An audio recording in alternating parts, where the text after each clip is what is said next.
noite. É irresistível a piada. Ninguém precisa ter pressa então, né, gente? Porque não vai ter ônibus. Ó, boa noite a todas e todos. Camila, Thiago, Paulo, Chicão. Palharini, né, grande amigo. De quanto tempo? Deixa pra lá, né? Mas, um prazer estar aqui fazendo esse debate. Chico, vindo pra cá, esse nosso vício infernal de Twitter, né? Você tá que nem eu, neurótico com esse negócio. E, né, Gustavo? E aí tinha um cidadão no Twitter falando assim, ah, que debate sem graça, você, Chico, Paulo Eduardo. Aí eu falei, porra, eu já aturo o Bolsonaro a semana inteira, você queria que eu viesse à noite pra UF com ele? Aí eu falei, ah, pô, me dá um tempo, né? Olha, pelo amor de Deus. Mas enfim, é bom a possibilidade de fazer esse debate para que a gente possa estar aprofundando o que, na minha opinião, é decisivo. Eu vou falar mais de um olhar para o Rio de Janeiro, que é onde eu estou, evidentemente, mergulhado na luta política desse ano, mas não é diferente qualquer reflexão dessa para Niterói ou para qualquer outra cidade. O grande debate da relação Estado-sociedade se dá na concepção de cidade hoje, mais que em qualquer outra época, né? O debate que a gente tem hoje sobre a concepção de cidade, esse debate é muito forte, de alguma maneira sintetiza a relação Estado-sociedade como a gente nunca teve antes. Eu tenho dito, Chico, que essa próxima eleição no Rio de Janeiro vai definir o que será do Rio nos próximos 30, 40 anos. Não é algo que vai se reverter daqui a 4. Porque o que está para acontecer no Rio de Janeiro nesse momento, acho que Niterói não é diferente, Paulo, por mais que tenham especificidades, mas vai se definir uma realidade política e social de muitos anos, Porque o que está em jogo agora é exatamente que projeto de cidade a gente vai construir, que relações de poder vão estabelecer por dentro dessa cidade. Por que eu estou falando isso? Isso está muito forte lá no Rio, porque a gente tem até agora, vitorioso, um projeto de cidade que é o Cidade Empresa, né? Isso está muito forte, isso de alguma maneira consolida agora o que nasce na década de 90, quando você tem uma vitória muito grande de um determinado modelo econômico, chegando ao Brasil e sendo anterior na Europa, mas você tem um modelo forte, vitorioso, um modelo de Estado mínimo, né? Que continua até hoje, só que esse modelo de Estado mínimo é um modelo de Estado máximo de repressão e de controle por outro lado. Essa concepção de Estado mínimo para um lado, um Estado máximo de repressão para outro, vai gerar agora esse projeto vitorioso de concepção de cidade-empresa, onde a lógica é a lógica do consumo. A lógica da cidadania é a cidadania do consumo ou a cidadania do aplauso. Eu tenho usado esse conceito, viu, Chico? O Lima Barreto, quando ele olhou para a proclamação da República, ele falou o seguinte, o Brasil não tem povo, tem público, né? No sentido bestializado da nossa República. Hoje, isso se volta verdadeiro. O Brasil, o Rio de Janeiro, enfim, as grandes cidades, não tem povo, tem público, é a cidadania do aplauso. Uma cidade como o Rio de Janeiro, que a rua te chama, né? Não é só a lua, né?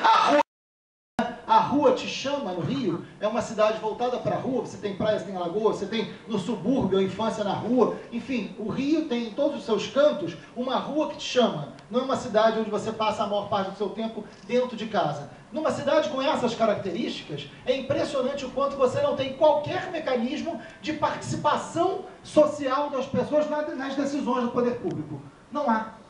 Não há. Não tem espaço para fazer o debate sobre transporte, sobre saúde, sobre educação, sobre cultura, que é tão expressivo no Rio de Janeiro. Você não tem mecanismos por parte de um diálogo da sociedade com o Estado que possa fazer com que a sociedade interfira no Estado.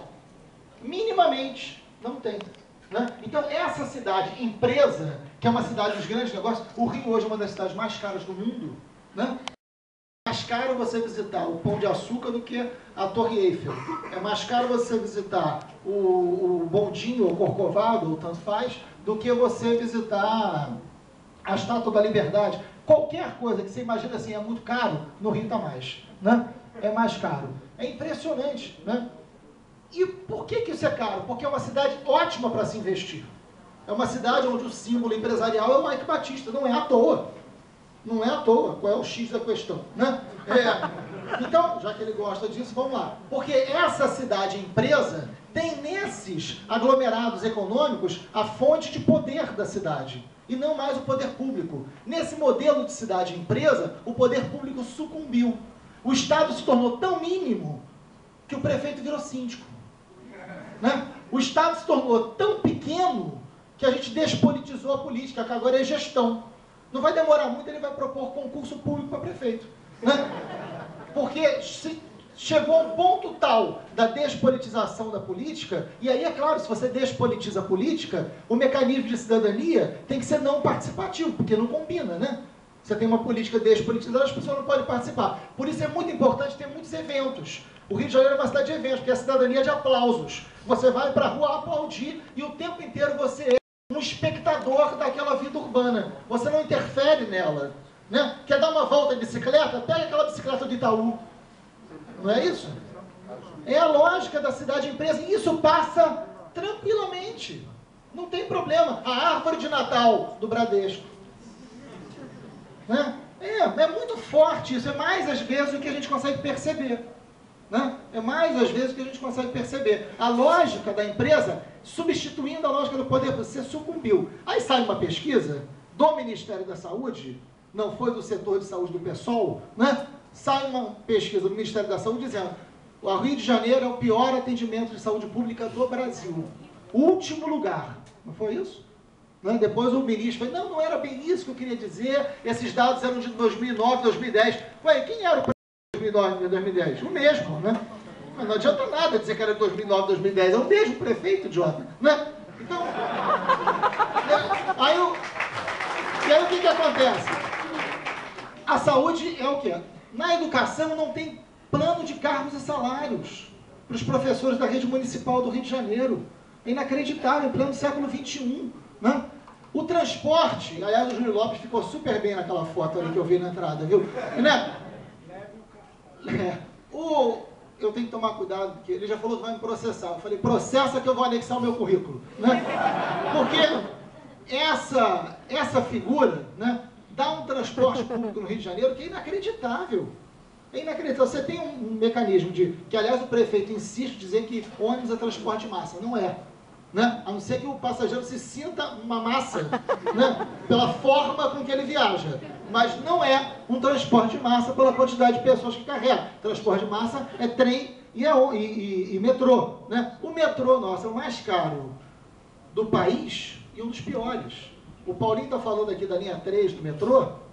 Eu quero dizer o seguinte, Paulo, com que o governo do estado está anunciando para fazer a linha 4, que é o que faz o metrô chegar até a Barra, construiria o metrô da Carioca até a Praça Araribóia, e sobraria. Porque são 7 bilhões que eles estão prevendo para fazer a linha 4, que na verdade não é a linha 4 do modelo original, porque o metrô do Rio de Janeiro é o único que é o metrô em formato de tripa. Né? É o único do mundo que é uma linha reta. Então eu chamo de retrô, né? Não é metrô. Porque eu nunca vi igual. Você inaugura a linha 4, só tem uma linha. Inaugura a linha 3, só tem uma linha. Então é retrô, né? Porque eu nunca vi igual. Porque a linha 4 do metrô vai ser o prolongamento da linha 1, que já está completamente saturada, desfigurando o projeto original, que fazia o metrô funcionar em malha, em rede, que não precisa ser engenheiro de trânsito para entender que é óbvio que tem que ser assim. Sabe qual é a razão? Por que eu estou falando isso, que é muito específico no debate, mas para entender o que eu estou chamando de cidade-empresa. Por que a linha 4 do metrô não vai ser do projeto original, vai prolongar a linha 1? Porque se eles fizerem isso, segundo o contrato, não precisa abrir uma nova licitação. Se prolongar a linha 1, é a mesma concessionária que vai administrar, não precisa de licitação. Então, todo o interesse dos usuários do metrô do Rio de Janeiro não importa.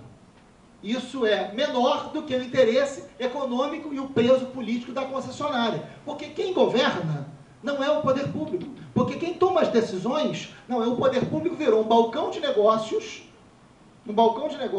onde esse gerenciamento da cidade se faz. Para isso a gente precisa de uma cidadania de aplausos e a gente precisa de um instrumento hegemônico extremamente importante, né? Que é a Olimpíada e Copa do Mundo, porque não pode dar errado. Ai, que vergonha!